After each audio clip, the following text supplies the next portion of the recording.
अस्सलाम वालेकुम एवरीवन, कैसे हैं आप लोग। उम्मीद है कि आप लोग अच्छे होंगे और अल्हम्दुलिल्लाह मैं भी अच्छी हूँ। तो ये सुबह के बज रहे थे 7, जबकि दोनों लोग सो के उठ गए थे। कैसे उठ गए मुझे नहीं पता, क्योंकि ये लोग 10 बजे से पहले नहीं उठते हैं और उठ के पूछ रहे हैं मम्मा गुड मॉर्निंग हो गई। सोते ही 2 बजे हैं, उठ जाएंगे 7 बजे तो इनको पता ही नहीं चल रहा है गुड मॉर्निंग है कि रात है कि दिन है। तो काविश मुझसे पूछ रहा है मम्मा गुड मॉर्निंग हो गई। हमने कहा हाँ हाँ गुड मॉर्निंग हो गई। हलीमा पता नहीं क्या कर रही थी तो उसको बता रहा था कि नहीं ये तो बैड हैबिट है हलीमा, ऐसे तुम नहीं करो।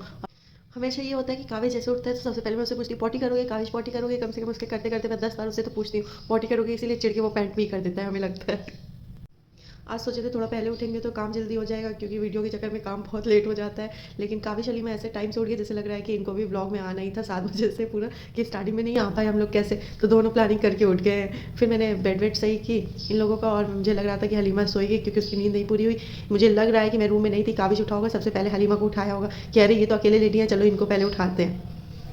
मैंने इन लोग का बेड सही किया, ज़्यादा टाइम नहीं लगा, बहुत जल्दी हो गया क्योंकि सफाई हो चुकी थी। बस इन लोग का बेड ही सही करना था। फिर मैं आ गई खाना बनाने की तरफ, और मुझे किचन में बहुत बोरियत होती है खड़े होकर करने में, तो मैं डाइनिंग टेबल पे बैठ के काट लेती हूँ। और किचन में मेरे इतना स्पेस भी नहीं है, तो मुझे लगता है कि बैठ के डाइनिंग टेबल पर ही काट लेना अच्छा है। और दूसरा रीज़न ये भी है कि मेरा बुढ़ापा आ गया, मैं 70 के ऊपर पार हो चुकी हूँ। मेरे हाथ पैर में इतना ज़्यादा दर्द रहता है पता नहीं क्यों, और मुझसे खड़े होकर कुछ काम भी नहीं होता है जब तक एकदम ज़रूरी रहता है किचन में खड़े होकर ये चीज़ करनी है तभी, नहीं तो मैं तो सारे काम बैठ के ही करना चाहती हूँ।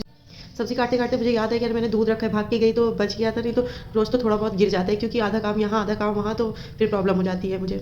आप लोग सोच रहे होंगे मैं क्या बनाने जा रही हूँ, तो मैं मटर पनीर बनाने जा रही हूँ, जबकि उसकी ग्रेवी मैंने तैयार कर ली है। अभी मैं उसे बना के फिर मुझे कपड़े भी धुलने हैं, बहुत सारे इकट्ठे हैं, तो साथ में काम चलते रहते हैं 2-4 काम। किचन में का काम तो ऐसा होता है कि किचन में तो रहते ही हैं, और इधर उधर के भी काम धीरे धीरे थोड़ा थोड़ा होता रहता है, नहीं तो फिर बहुत टाइम हो जाता है। मेरा ऐसा होता है कि मैं बाहर मार्केट वाले मसाले बहुत कम यूज़ करती हूँ, मैं वही चीज़ घर में बना के रखती हूँ और घर वाले ही मसाले यूज़ करती हूँ, चाहे वो गोश्त हो या तो मटर पनीर हो। बहुत कम बाहर के मसाले को यूज़ करना चाहती हूँ, क्योंकि उसकी स्मेल पता नहीं क्यों मुझे बिल्कुल पसंद नहीं है, तो मैं उसे थोड़ा यूज़ करने से भी डरती हूँ। और ऐसा हो ही नहीं सकता कि मैं किचन में काम करती रहूँ और मेरे मोटू पोटू आए नहीं। आज हलीमा का डर थोड़ा सा भाई से गायब हुआ है, तो बार बार उसके पास जाके उसे छू रही है। अभी मार नहीं खाई है ना, सुबह से उठी है तो बहुत भाई भाई भाई। मेरा किचन का काम खत्म हो गया, कपड़ा भी धुल गया था, तो मैं आप देर से उठे हैं सोए नहीं, तो इन्हें सुला ही देती हूँ। मैं काविश अलीमा से बोल ही रही थी कि चलो तुम लोग सो जाओ, तब तक इनके अब्बा आ गए और काविश फटाफट नीचे उतर गया कि कहीं मामा पकड़ के हमें सुलाई नहीं दे। देखिए कैसे उतर के जा रहे हैं, इतना शैतान हो गया है ये। हलीमा हमसे पूछ रही अब बताओ, अब तो मैं अकेली हूँ, भाई को बुलाओ ना तभी तो सोएंगे। हमने कहा नहीं चलो पहले तुम सो जाओ, फिर भाई आएगा तो सोएगा। हलीमा को लेके आजकल बहुत डर लगने लगा है, क्योंकि ये सीढ़ियाँ चढ़ जाती है और फिर डर लगता है कहीं स्लिप होकर गिर ना जाए, और एकदम ऊपर पहुँच के फिर वहाँ से रोएगी या तो बुलाएगी कि आओ हमें ले जाओ, क्योंकि चढ़ जाएगी उतर तो पाएगी नहीं। तो इसे बहुत देखना पड़ता है कहीं सीढ़ी साइड ना जाए, सीढ़ी साइड नहीं जाए। अगर थोड़ा सा भी आप इधर उधर होते हो तो तुरंत ये ऊपर चढ़ जाती है। शाम के बज रहे थे 7 और मैंने इन लोग का आउटफिट निकाल लिया। काविश तो सो रहे हैं, हलीमा तो काफ़ी टाइम से जग रही है। काविश का ऐसा होता है सो जाता है दोपहर में हो तो वो 2-3 घंटे सो जाता है, ताकि वो रात में 2 बजे 3 बजे तक जग सके। इसका ये रूटीन बहुत ख़राब है सोने की।